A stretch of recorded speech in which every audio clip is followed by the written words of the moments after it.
You're like my carer when we do this show. Like, oh, it's going to move that so you don't sit. Oh, we're going to move that can.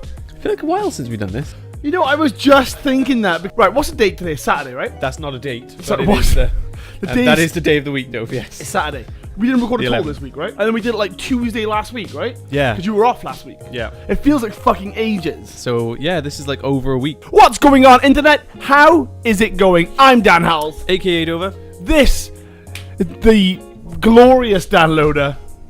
You're running dry on those. I am. But AKA Slowly all the same. And this is the 2D Show.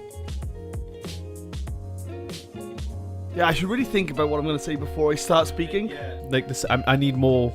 You need a little bit more. I need a bit more like imagination from you if this is going to work out. I mean, not right now. Like you got like you got until Wednesday to think about this. Oh fuck. So okay. So slowed. It is Monday. We did a very different week last week. We got it out of our system. We got it done. I really enjoyed it. Good to be able for us to be able to do stuff like that as the topics because we've got stuff in the pipeline. Just a quick aside, by the way. I was talking to my dad, and he was talking about this show, and he was like, "Why don't you do more production stuff? Like, have you ever thought about doing a film?" And I was like, "Why don't we do the 2D movie? Like, why don't we actually do it? We've already got 3 fucking scripts like workshopped at the moment. The cast may be a bit of a problem though.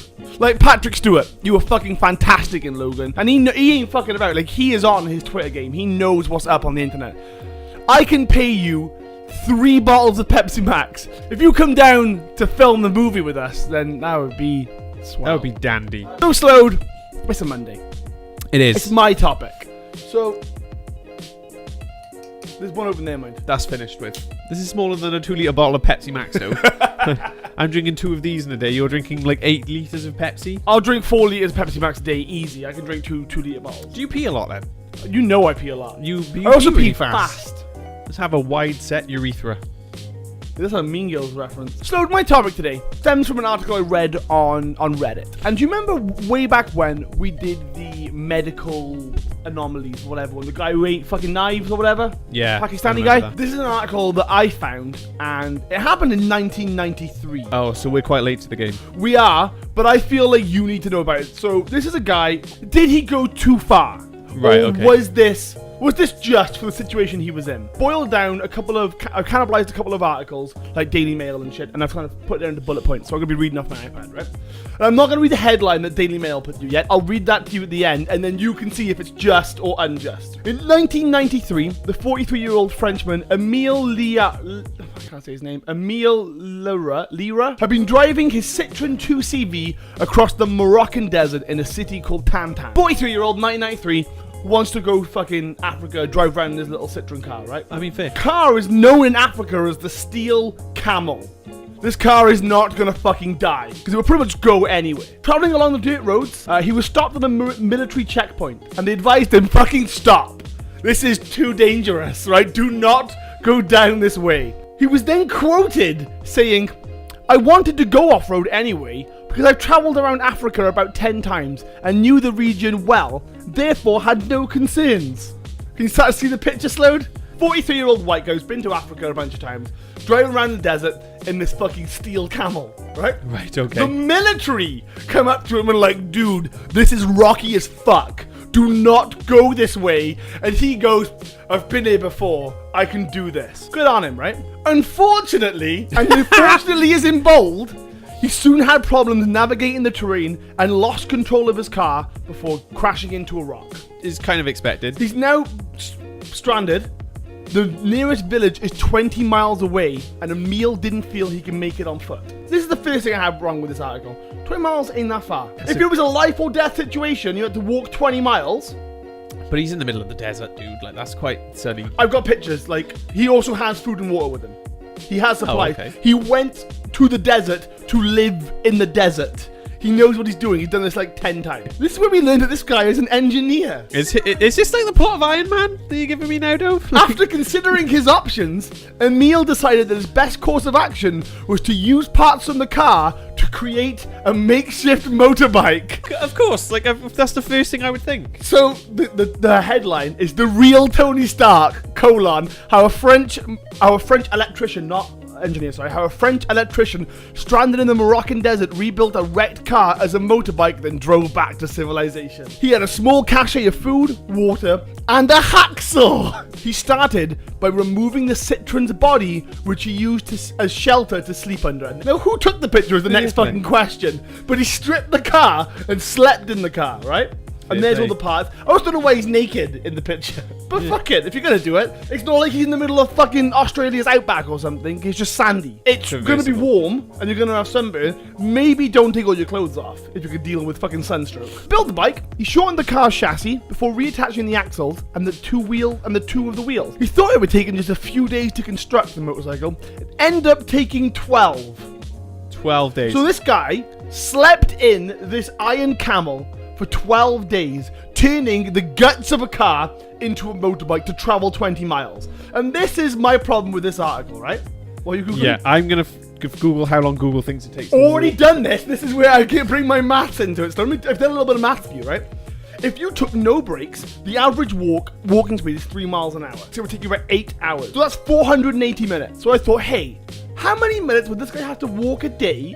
Saying that he took 12, right? 12 days to walk 20 miles. Answer is 40.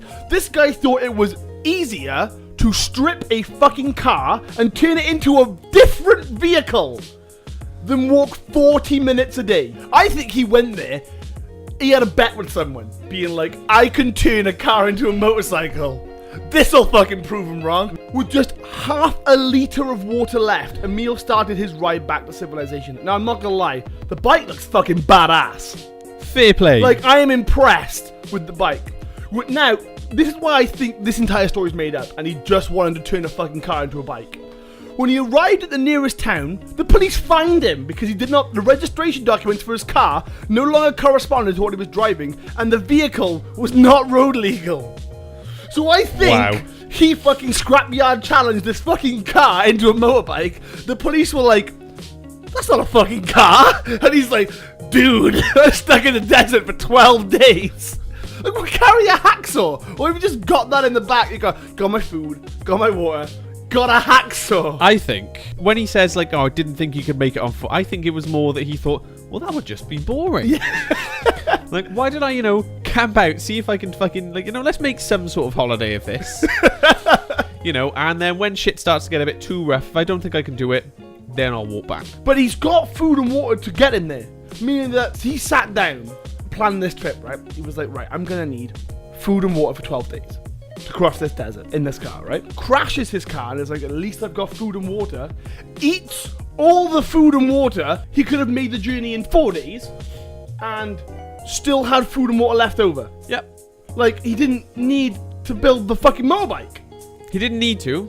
But at the same time, I genuinely think it was just boredom, dude. Yeah, I think he's genuinely sat down. I think he was having a conversation with his mates back in the fucking UK, and he was like, bet you I can turn this fucking Citroen 2CV. Or bet it was an argument with his wife or something. And he was like, I can turn this fucking car into a motorbike. I bet no, you can't. I reckon, if it was like his electrician mates in the pub, and he's like, yeah, I bet you I could turn my car into a motorbike. And they'd be like, well, yeah, of course you can. That would be easy. And he was like, raise you a desert. So I'm fucking doing it in my pants. Yeah, he's in his pants. In the desert. We'll buy you a pint if you can do it. And then he rocks it and it's like, fuck. He's still got the bike. He keeps it in his front garden. I'm impressed that he did it. But he does not need to do it. But he actually bothered shipping it back to the UK as well. I know, right? This is why I feel like he's just made this in like a hill in Brussels. I think we can walk 20 miles in one day.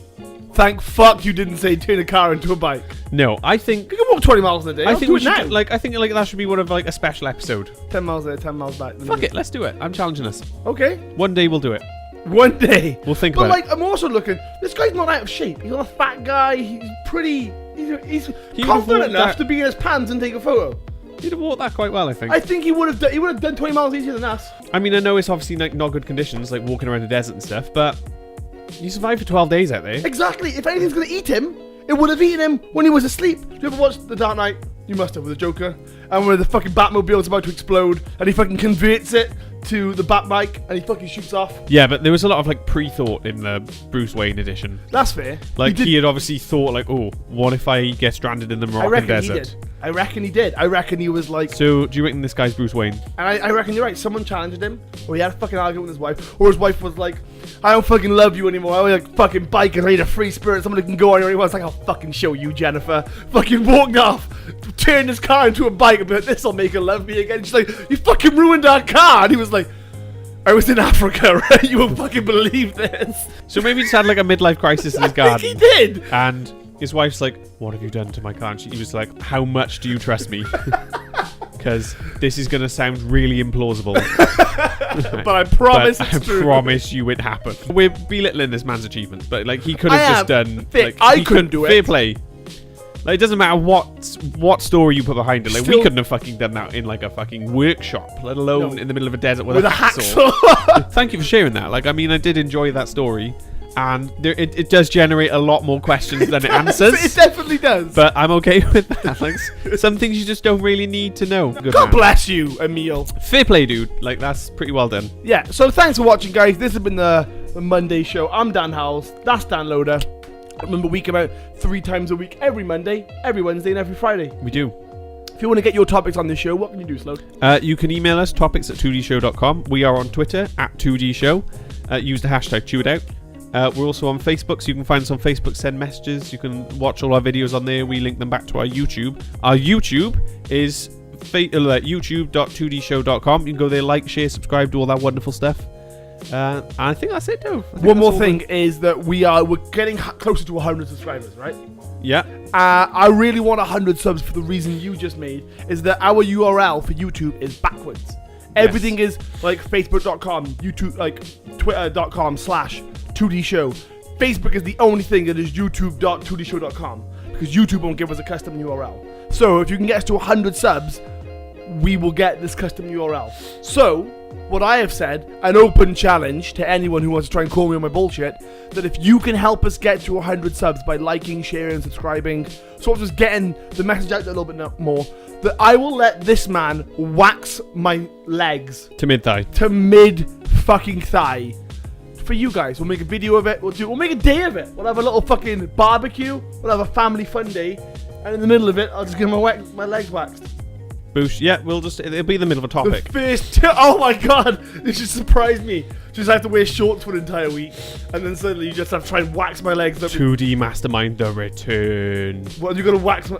I'm gonna ask you questions, and for every question you get wrong, I'll rip a strip off. I hate you so much. We'll see you Wednesday, you beautiful motherfuckers. Stay beautiful. I messed out. Sight.